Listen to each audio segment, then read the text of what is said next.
Welcome to The Explainer. So, imagine waking up on a random morning in May 2026. Bring your coffee and realizing that the fundamental rules of the American workforce have been completely rewritten overnight. Well, honestly, you don't really have to imagine it because that future has rapidly shifted right into our laps. Today, we're unpacking a massive transformation in the future of work. The whole era of, just resting on the laurels of a traditional college education, that's giving way to something much faster and far more dynamic. Today's Explainer is all about the 2026 skill economy and why what you can actually do right now matters way more than where you went to school. Let's jump right in. 3. I just want you to hit pause in your mind for a second and let that sink in. According to the absolute latest data we're seeing, the shelf life of a professional skill is now less than 3 years. That is a startling mutation in the market. Think about what that actually means. By the time you finish a standard 4-year college degree, half of the cutting-edge knowledge you absorbed during your freshman year is already completely obsolete. Your college knowledge is effectively expiring before you even get a chance to toss your graduation cap. Okay, let's really dive into this because this completely redefines what we used to call the American dream.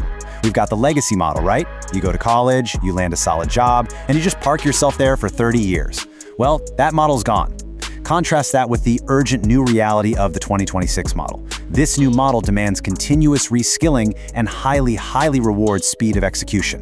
It's no longer about making a one-time educational purchase when you're 18. It's about treating your professional life as a constant, ongoing adaptation to new tools and systems. So here's our roadmap for today's Explainer. We'll be covering the degree expiration date, the myth of coding, the 3 golden skills, portfolios over GPAs, and finally, your 2026 starter workflow. Starting off with Section 1, the degree expiration date.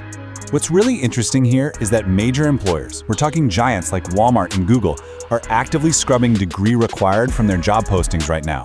And the sheer velocity of this change is just staggering. Based on LinkedIn data from April 2026, we are seeing a massive 20% jump in US job postings that flat out do not require a degree. Why is that? Because technology is evolving at a breakneck pace, and traditional university curriculums simply cannot keep up. Companies literally don't have the luxury of caring if you studied marketing theory for 4 years. They need to know if you can automate a marketing funnel today. We have officially entered a fiercely results-oriented market. Moving on to Section 2, the myth of coding. Now, I need you to prepare for a major pattern interrupt, because what it actually means to be a technical worker in the year 2026 is wildly different from what most people fear it means. Listen to this. I haven't written a line of code by hand in 2 months. Now, this isn't coming from some mid-level manager. This is a direct quote from the head of Claude Code at Anthropic. Consider this a serious reality check. It should instantly bust that anxiety-inducing myth that future-proofing your career means you have to lock yourself in a basement and become a traditional software engineer. You absolutely 100% do not. See, the real goal isn't coding anymore. The goal is digital proficiency.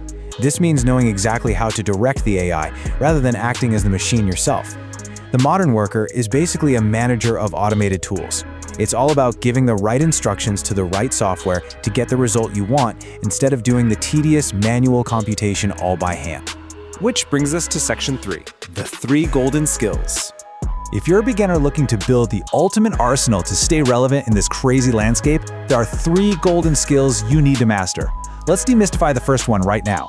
Context engineering. I know, it sounds like some intimidating tech jargon, but honestly, it's really just the natural evolution of prompt engineering.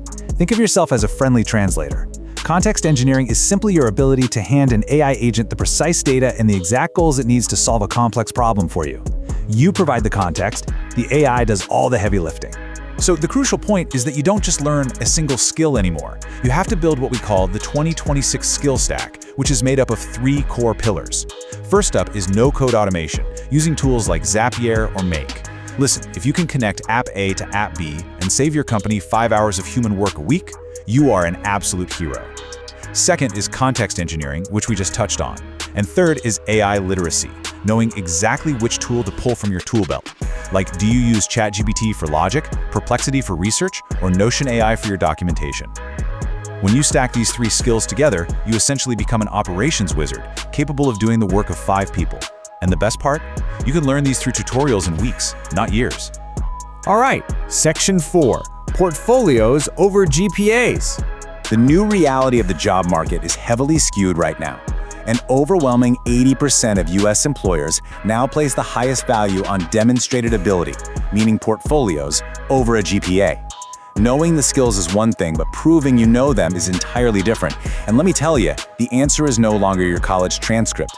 When you apply for a job today, instead of handing over a traditional resume detailing what you studied, you just drop a link to a no-code app you actually built yourself, or an AI automated workflow you designed for a local business. Seeing is believing. When comparing an entry-level MBA graduate against someone holding a 6-month AI data analysis certification, we are witnessing the skill premium play out in real time. Because the market so heavily rewards the speed of execution, these agile 6-month certification holders are literally out-earning entry-level MBA grads in major tech hubs like Austin and Seattle. It's crazy. The golden ticket isn't a piece of paper anymore. It's the ability to learn a new tool on a weekend and deploy it effectively on Monday morning. And finally, Section 5, your 2026 starter workflow. If you want a highly actionable blueprint that you can start tonight, walking through these 3 simple steps will immediately lower your anxiety and give you a concrete starting point to become a highly valued super generalist. Step 1, pick a boring problem. Seriously, don't try to build the next tech unicorn. Just find something tedious that sucks to do, like manual spreadsheet data entry. Step 2, find a no-code solution. Go watch a YouTube tutorial on how to automate Google Sheets using ChatGPT. And Step 3, build and vibe check. Put the thing together and actually test it out to ensure it works beautifully for a real human being. It is genuinely that simple to get started. So we've covered a tremendous amount of ground today, but I want to leave you with one provocative question to ponder.